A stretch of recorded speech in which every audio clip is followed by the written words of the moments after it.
I'm going to be doing a series of 3 videos tackling the topic of the stun run-through shot. Now, there's a couple really good videos out there done by Niels Fayen, the Terminator, and Carl Boyes. Now, they did an awesome job in their videos, and why wouldn't they? They're professional pool players. They've got a ton of knowledge to impart on us. However, I want to do it a little bit differently. This is a shot that's near and dear to my heart because once I learned this shot, I found that I used it a whole lot. Contrary to what some people say, you can use this shot a lot because you take control. I'll explain what I mean by that. But this is a dynamic shot, okay? And so we need to break this down to the lowest common denominators, and that's what I'm going to be doing in this video, okay? Because once you gain an absolute understanding on what you have to do to execute the shot on the table, you will see a marked improvement in your game. And that's all of our goals, right? Is to see that quantifiable, that palpable feeling like, whoa, this helps. This is making me better, okay? So that's what this one, the first of my series, is going to be all about. Let's do this.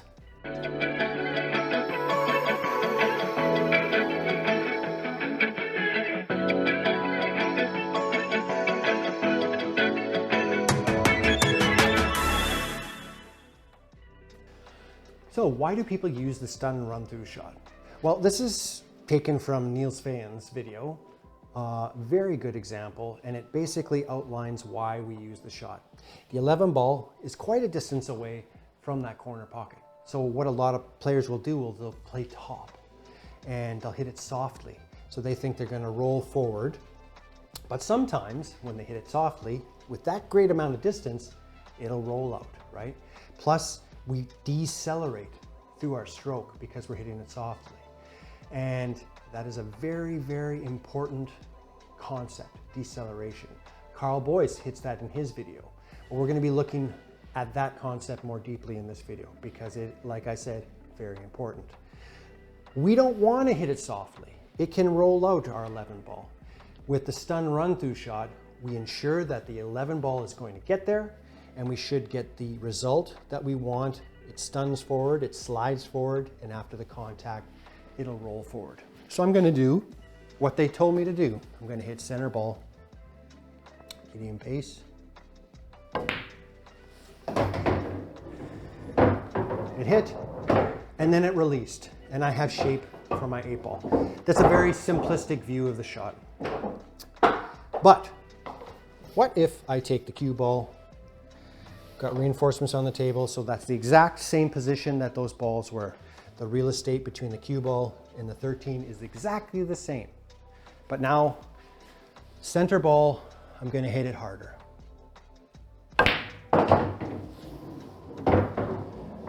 And it was more like a stop shot, right? We didn't get the same result. So what I'm illustrating right now is that there's factors that go into this shot. This is a dynamic shot, like I said before. So we are going to now make it a mathematical thing. I'm going to tell you about the 3 factors that go into this shot.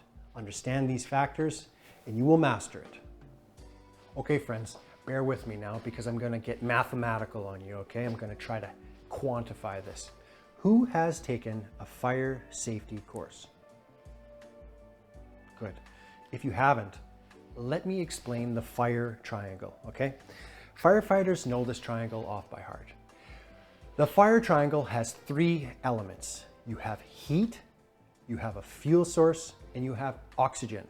And right in the center of that triangle, you have an ignition, a spark, let's say, to start the fire, okay? Those 3 sides of that triangle are crucial, are needed, are absolutely necessary to have a fire. Take away one of those aspects of the triangle, you don't have a fire, okay? Fire needs oxygen. No oxygen, no fire. Fire needs heat. If it's too cold outside, you're not going to get a fire, right? And if you have no fuel source, i.e. something to burn, you're not going to have a fire, okay? So we're going to do the same thing.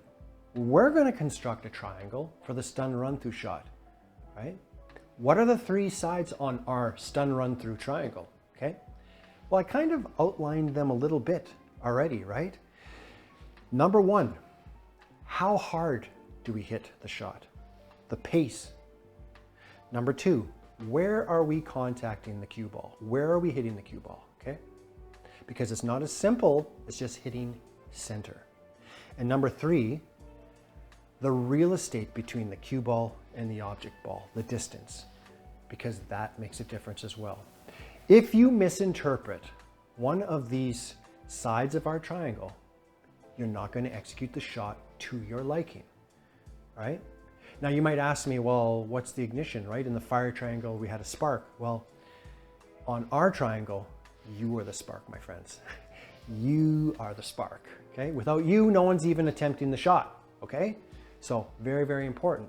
So let's talk about something that Carl Boyes hits though, before we move on, because it's essential to go with our triangle, and that is deceleration, decelerating through our shot. Now, Carl, like I said, hits on it in his video, but I want to reference my friend Andrew at Yaworski pool practice because he does a phenomenal job talking about deceleration. He shot a video, a stop shot drill video, but what makes this video really good is throughout Andrew's talking to the camera. Usually he's shooting his drills and he doesn't do much talking. This video is exceptional because he talks and he drops nothing but truth bombs. I'm going to show you a segment from this video. He's given me permission to sample his video and listen intently on what he's talking about. What he's talking about is deceleration, and it doesn't matter that his video is about the stop shot. It applies to this shot as well, okay? Very important to know about deceleration, okay? Watch this. So I'm going to show you this little clip here, slowed down.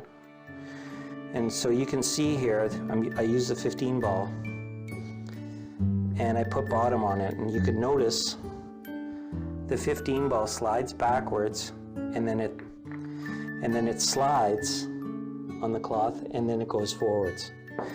And so that's very important to know that, because when you're playing a stop shot from distance, you're trying to make your cue ball contact the object ball during that slide. That's how you achieve the stop shot.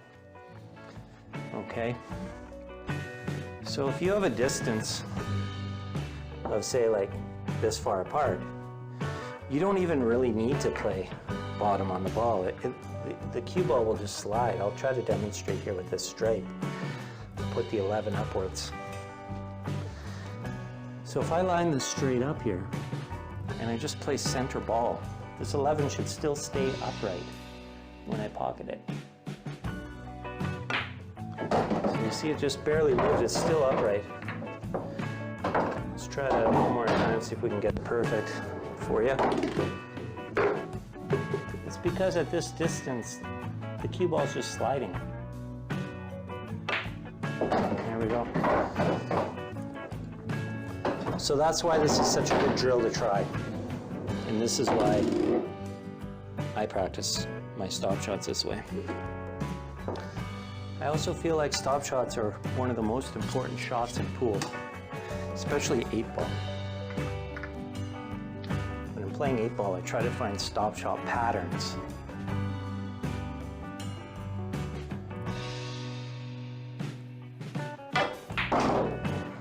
So Andrew dropped a ton of truth bombs in that clip, right? He's talking about deceleration, right?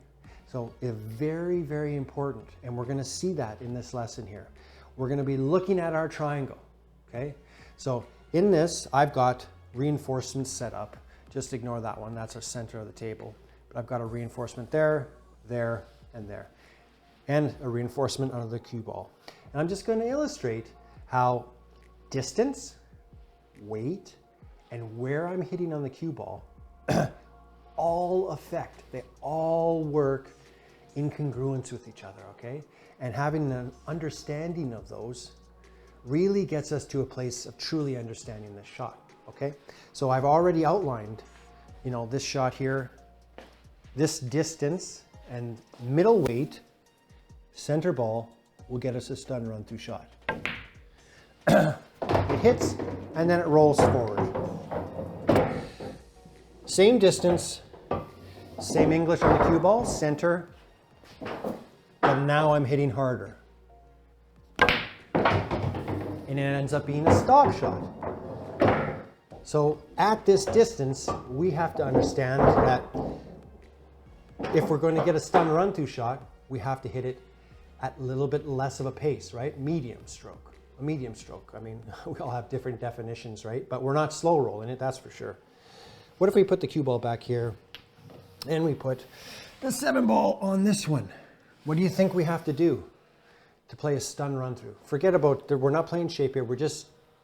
Our mission now is just to stun and run through, right? I'm gonna hit center ball here and I'm gonna hit at that medium pace that I did in the first shot. Let's see what happens.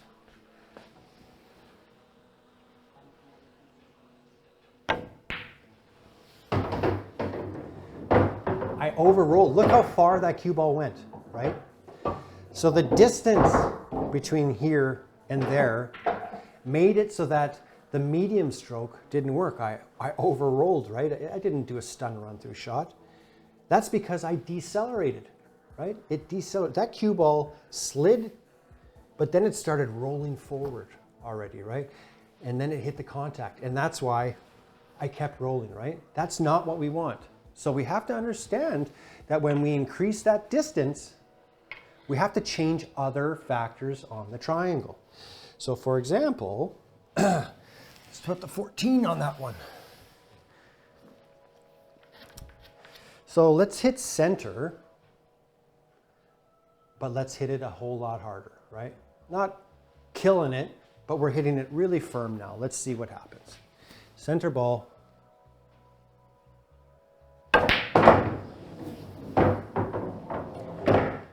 Still kind of a stop shot. So how do we know we can't hit it medium because we're going to decelerate. The only other factor that we can do is maybe change where we're hitting the cue ball, right? So I'm going to hit it with pace. We've decided on our weight. We've got our distance, right? We're not going to be able to change that because this is what's presented to us. Let me hit with a Q-tip above our cue. So one Q-tip above. Oh, better. Kind of lost that one. That's a bad example. Let's try that again. 6 ball. One Q-tip above on the cue ball.